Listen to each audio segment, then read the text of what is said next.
Hello everyone, welcome back to my channel ND education. आज की video में मैं Uttar Pradesh police sub inspector exam के प्रीवियस ईयर क्वेश्चंस जो कि 22 नवंबर 2021 सेकेंड शिफ्ट में हुआ था, उसके 40 क्वेश्चंस का डिस्कशन करूंगी। सबसे पहले हम क्वेश्चन नंबर 1 से स्टार्ट करते हैं।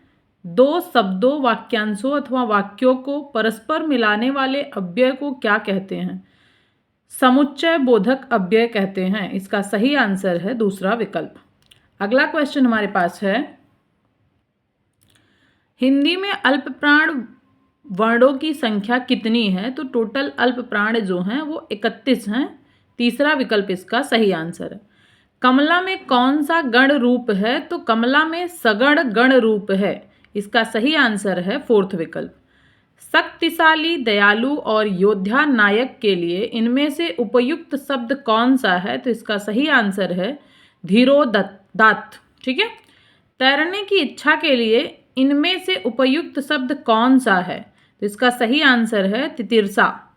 इनमें से तत्सम शब्द कौन सा है? तो इसका सही आंसर है मनुष्य। फोर्थ विकल्प इसका करेक्ट है। नेक्स्ट क्वेश्चन है हमारे पास, कामायनी में कुल कितने सर्ग हैं? इसका सही आंसर है 15। तीसरा विकल्प सही है। वोल्गा से गंगा इनमें से किस विधा की रचना है? ये कहानी संग्रह की रचना है। पूर्वी हिंदी की दो बोलियों का सही युग्म इनमें से कौन सा है? तो इसका सही आंसर है अवधी और छत्तीसगढ़ी। फोर्थ विकल्प इसका करेक्ट आंसर। 9 दिन चले 2.5 कोस मुहावरे का क्या अर्थ है? तो इसका सही आंसर है ज्यादा समय में कम काम करना। संवेदनात्मक ज्ञान और ज्ञानात्मक संवेदन सूत्र के प्रयोक्ता हैं मुक्ति बोध। इसका सही विकल्प है। पक्षी उड़ रहे हैं वाक्य में इनमें से कौन सा काल है? अपूर्ण वर्तमान काल। इसका करेक्ट आंसर है।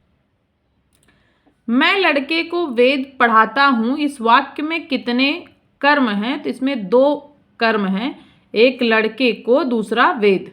इनमें से कौन सा शब्द हिंदी संस्कृत उपसर्ग में से निर्मित शब्द रूप है? अपवाद इसका सही आंसर है। संविधान की 8वीं अनुसूची में निम्न में से कितनी भाषाओं का उल्लेख है? इसका सही आंसर है 22 भाषाओं का उल्लेख है। खड़ी बोली इनमें से किस अपभ्रंश से निकली है? शौरसेनी। इसका करेक्ट आंसर है। अगला क्वेश्चन हमारे पास दिया हुआ है, अलंकार के संदर्भ में कौन सा कथन गलत है? उपमा में सादृश्य की प्रधानता होती है और रूपक में तादात्म्य की। इसका ये सही विकल्प है। तो ये गलत नहीं है, हमसे गलत पूछा है, कौन सा कथन गलत है। अगला कथन पढ़ेंगे हम। रूपक में उपमेय में उपमान का आरोप होता है, उत्प्रेक्षा में सद्भावना का। ये भी करेक्ट आंसर है। यमक में केवल शब्दों की आवृत्ति होती है, लाटानुप्रास में शब्द और अर्थ दोनों की आवृत्ति होती है। तो ये भी सही है। जो 3 ऊपर कथन दिया गया है तीनों सही है, तो इसका फोर्थ विकल्प करेक्ट हो गया। उपर्युक्त में से कोई भी कथन ऐसा नहीं है जो गलत कहा गया हो। अभिमानी का स्त्रीलिंग इनमें से क्या है? अभिमानिनी। तीसरा विकल्प इसका करेक्ट आंसर है। नेक्स्ट क्वेश्चन हमारे पास है, हिंदी प्रदीप किस प्रकार का समाचार पत्र था? वो मासिक। इसका सही आंसर है। इनमें से लुटेरा में प्रयुक्त प्रत्यय कौन सा है? तो इसका सही आंसर है एरा। तीसरा विकल्प। इनमें से जो न जानता हो के लिए उपर्युक्त शब्द क्या है? अज्ञ जो है इसका सही आंसर है। गिरिराज किशोर को उनकी किस रचना के लिए व्यास सम्मान प्राप्त हुआ? पहला गिरमिटिया। तीसरा विकल्प इसका सही है। इनमें से निजवाचक सर्वनाम का मूल रूप क्या है? आप। इसका सही आंसर है। इनमें से कौन सा शब्द मोर का पर्यायवाची नहीं है? तमचुर जो है इसका करेक्ट आंसर है। तमचुर इसका करेक्ट आंसर है। भारतीय संविधान के किस भाग में राजभाषा का प्रावधान है? इसका सही आंसर है भाग 17। तीसरा विकल्प इसका करेक्ट आंसर है। आविर्भाव का विलोम शब्द क्या है? इसका सही आंसर है तिरोभाव। इनमें से किस वाक्य में उचित विराम चिन्ह का प्रयोग हुआ है? MABED। इसका सही आंसर है तीसरा विकल्प। इनमें से कौन सा वर्ण अघोष है? इसका सही आंसर है तीसरा विकल्प च। इनमें से कौमुदी का समानार्थी शब्द कौन सा है? तो इसका सही आंसर है सभी, मतलब व्याख्या, टीका, दिवाली। अगला क्वेश्चन 30 से 32 तक सॉल्व करने के लिए सबसे पहले अनुच्छेद को हम पढ़ेंगे, उसके बाद क्वेश्चन सॉल्व करेंगे। महानगरों में खाने पीने की कठिनाई का भी सामना करना पड़ता है। न तो वहाँ शुद्ध जल मिल पाता है, न शुद्ध दूध। हर वस्तु प्रदूषित मिलती है। यही कारण है कि महानगरों में लोग प्रायः बीमार रहते हैं। न उन्हें खुली वायु सांस लेने के लिए उपलब्ध हो पाती है और न धूप। कुछ लोगों को छोड़कर अधिकांश लोगों को पौष्टिक भोजन भी उपलब्ध नहीं हो पाता। हर ओर प्रदूषण ही प्रदूषण है। महानगरों में शिक्षा की सुविधाएं अवश्य उपलब्ध हैं, किंतु इस क्षेत्र में भी पर्याप्त भेदभाव है। धनिक वर्ग को पब्लिक स्कूलों की सुविधाएं मिल पाती हैं, जबकि निम्न मध्यम वर्ग सामान्य सरकारी स्कूलों में बच्चों को पढ़ाने के लिए विवश हैं। वह पब्लिक स्कूलों की महंगी शिक्षा का बोझ नहीं झेल पाते। उच्च शिक्षा की व्यवस्था महानगरों में एक वरदान के रूप में है। इसका लाभ निकटवर्ती क्षेत्र के लोग भी उठाते हैं।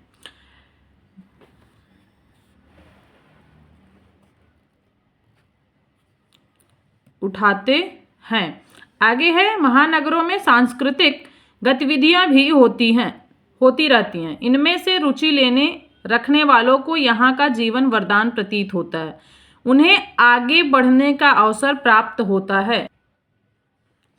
पर महानगर के व्यस्त जीवन में अपने लिए स्थान बना पाना इतना सहज नहीं है। उसके लिए अथक परिश्रम और लगन की आवश्यकता होती है। महानगर कंक्रीट के जंगल बनकर रह गए हैं। यहाँ के निवासियों की मानवीय संवेदना शून्य हो गई है। सभी अपने अपने दायरों में सिमट कर रह गए हैं। क्वेश्चन नंबर 30 है, उपर्युक्त गद्यांश के अनुसार महानगरों में क्या कठिनाई आती है? इसका सही आंसर है उपर्युक्त सभी। शुद्ध दूध के लिए भी, शुद्ध जल की, खाने पीने की चीजों की भी। उपर्युक्त गद्यांश के अनुसार महानगरों का जीवन कैसा है? व्यस्त है। उपर्युक्त गद्यांश के अनुसार महानगरों में निम्न वर्ग किस चीज का बोझ नहीं झेल सकता है? पब्लिक स्कूलों की महंगी शिक्षा का। वैज्ञानिक तथा तकनीक शब्दावली आयोग कब बना है? इसका सही आंसर है 1961 में। फोर्थ विकल्प सही है। इनमें से गवैया शब्द क्या है? तद्भव शब्द है। महावीर प्रसाद द्विवेदी सरस्वती के संपादक किस वर्ष बने? 1903। इसका तीसरा विकल्प एकदम करेक्ट आंसर है। अगला क्वेश्चन हमारे पास है, निम्नलिखित में से कौन सा शब्द द्विगु समास का उदाहरण है? तिमाही इसका करेक्ट आंसर है। इनमें से किस वाक्य में कर्मवाच्य है? हमें कर्मवाच्य बताना है, तो इसका तीसरा विकल्प बिल्कुल करेक्ट है। श्याम के द्वारा पुस्तक पढ़ी गई। इनमें से कौन सा शब्द ऋणी का विलोम शब्द है? ऋणी का विलोम शब्द है उऋण। पहला विकल्प इसका करेक्ट आंसर है। ठीक है। अगला क्वेश्चन हमारे पास है, निम्नलिखित में से उद्दीपन का कार्य कौन करता है? प्रेम पात्र की मधुर वाणी इसका करेक्ट आंसर है। नेक्स्ट क्वेश्चन हमारे पास क्वेश्चन नंबर 40 और लास्ट क्वेश्चन है, सनसनाहट शब्द में कौन सा प्रत्यय प्रयुक्त है? तो सनसनाहट शब्द में आहट प्रत्यय लगा हुआ। ये थे टोटल 40 हिंदी के क्वेश्चंस। मिलते हैं नेक्स्ट वीडियो में नेक्स्ट शिफ्ट के 40 हिंदी के क्वेश्चंस के साथ। Thank you so much. Bye bye.